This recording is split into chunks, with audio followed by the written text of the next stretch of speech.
Okay, rapid fire. What are one? Everyone gets to pick one of the best tokenization or securitization projects they've come across lately. Easy answer. Crypto-ATMs from spot9. High five.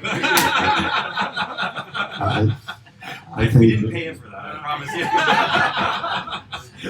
Everyone gets a job. I think the DAI stablecoin is a very good project, and that it's a smart contract, and it's a stablecoin that runs on the Ethereum blockchain. And even though the price of Ethereum went, bottomed out, went totally down, the price of the DAI stablecoin remained stable. And this is done using smart contracts, which is, I think, is kind of clever. So that would be my thought. It is supported on the spot9 ATMs as well. I support you on this. I also think that there's a lot to be said about DAI, and we're going to hear a lot more about it. It's a phenomenal product, let's call it. The other thing I find in the utility side of the tokens is the Binance token. It works really well. And okay, non-regulated, whatever, but in terms of the structure, the logic of it, rewarding people for usage is brilliant, right? And I believe that's what spot9 is going to do in some ways, in a very regulated way. But imagine that if we posted videos on YouTube in the early days and you get rewarded for that, providing the content or providing data to all these organizations we use every day for free, and getting rewarded for these tokens in a way that you're creating your own, basically more wealth. You use your Binance token to access more of the Binance services. I think it works really well. One that I like is the spot9 security token we're working on. There's been the fixed income bond approach. Spot9 is actually working on a profit sharing model. So we actually want to issue a security token. We've been working for over a year with KPMG to issue our security prospectus with BaFin. And we, as a digital bank that offers traditional retail products and digital assets and currencies, we also want to offer a security token that allows our customers to share in our success and our profits. And so, we're hoping to push the envelope and continue to try and lead and innovate by also digitizing their access or rights on our profits. I think, I don't know if it's the most exciting project, but it will be the project with the biggest impact is the digitalization, tokenization of the euro itself. There is already a prototype existing, developed by Commerzbank and tested with Daimler. And we will need such a money for Industry 4.0, for machine payments, machine to machine, and so on. And I think this will have the greatest impact on our society. It will be very important that this thing is constructed with data protection and enough privacy for us. And we should follow up this development very carefully. Just besides ATMs on spot9, what really drives me is the thing that you can with blockchain banking the unbanked. That's really a development in the development countries. I think that's one major thing, and the other thing is also the relation, for instance, of projects like reducing CO2 emissions by tokenizing incentives to reduce it, and setting up a market for it, and trying to bring governments, but also rich people to invest into these things to make a better world around us by using technology and having a transparent and really fair way to do that, and that it's not done by centralized organizations. I think the banking, the unbanked, is used a lot. It was even used by Facebook. I think this is totally different than regulations. If it's regulated, you've got your AML, KYC, and that's exactly the reason why there are billions of unbanked people on this planet, because they can't do that AML KYC, because they made their money as a stripper, or they made their money another way, but or they don't have a home, so they can't verify or prove their address. So this helping the unbanked, I think, yes, that's the idea behind Bitcoin, but it's not the idea. It's just a sales pitch for all the other projects. Don't believe it. Even though I think this is really important. You're right. At that point, if you do not see and judge the development, so what does it need to bank the unbanked? I'm talking about verification on a blockchain, that you can have your information on a blockchain to verify yourself.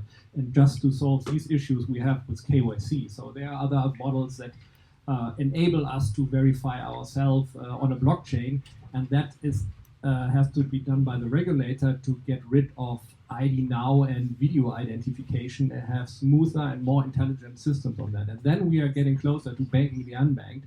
And so I do not say banking the unbanked is possible in the existing legal framework. It needs more work to be done, and if we succeed with it, then that would be a great achievement with the technology.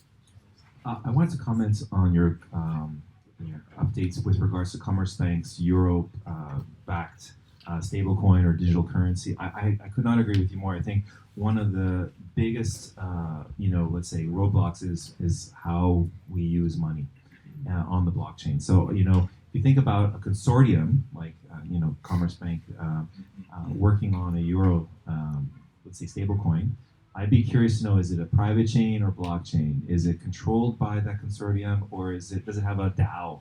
So I think what's really important to gain trust and to really move the industry forward is how do we ensure that there's no control of third parties on that currency or that digital stablecoin. And I think if you look at Bitcoin, having it decentralized, having it anonymous is great.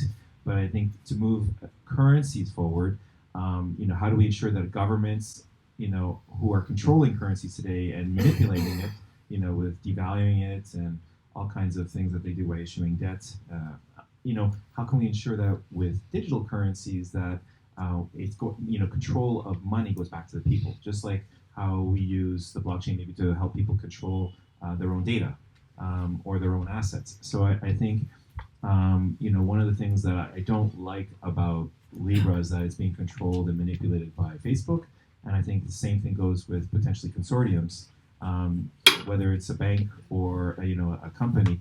How do we ensure that it's decentralized? There's a governance model, and that it stays out of the control of people that are normally going to try to manipulate it. Some of the one of the answers is a technology answer. One of the reasons that most of us trust centralized organization, whether they Facebook or others, is because we are not able technically to be custodians of our own data or cryptos or whatever, right? I have my cryptos and some Bitcoin on Coinbase. It's actually my private keys on Coinbase ready to be hacked, right? And that is changing now. There are technologies, I know one in particular, which I'm building, which is actually changing the way that you approach security by effectively creating a device-to-device security where there's no middleman. It's not possible to interfere or intercept data exchange or anything like that. It's the data is on the machine of the creator or owner of the data, or the machine of the person authorized to use it. It's called Keybox. Oh, okay. So but that's okay. There probably are others, but the idea here is that if you start to create a technology a security framework that enables you to be your own custodian with the UI UX that you would expect to make it accessible to everybody, then you start to regain the power. Right now, I don't think the majority of the people have any clue as to how to save their own data. If you talk to people, you have the self-sovereign identity, which is the buzzword that's coming up now, and it's all yours. It's your data, right? Your address and passport number, everything, and it's nowhere else. You have it. You have the control. You are the one who can give it to Commerzbank or give it to spot9, I think people will freak out, right? So we are getting into a new technology era where it is going to be very possible for people to be custodians without having to store the data centrally, having the data decentralized as well on the blockchain, but in a way that they are in full control. Yeah, that's maybe a good point to add. I think we need to look beyond, security tokens and payment tokens. I think there will be so much more out there coming, and currently I'm even looking into things which have no token at all, right? So projects without any token. So I think it's just a starting point, and security tokens are just such a no-brainer that they could pave the way for all the other things to come. Yeah, and I think blockchain technology can help to enforce rules by code. So it doesn't matter which rules, could be also the rules by the public money. And we had so much dispute about the euro in the past, and different parties have interpreted the rules different. So those things couldn't happen if the rules would be implemented in the code, and it would be also more transparent for citizens to understand what's really going on with my money. It's the money of the citizens, not of the central power. It's our money, so we could understand things, how much money is in circulation, how much money is in circulation by private banks, how much money is in circulation by the central bank, what are the risks of the system. We could understand it better if it's transparent in the code. And so I see also for public types of money chances by using the blockchain technology if it's used right, and if also data protection, privacy is implemented in the technique. I would agree with you on the transparency side of things, but not so much maybe on the understanding side of things. Because I know Nick Szabo said code is law, right? It's a very famous quote. And yes, you have smart contracts and you have the ability to have the code accessible on the public blockchain and people can look at it. But who's doing that, number one, but who understands it too? To be honest with you, do we understand how things work for everything that we use today?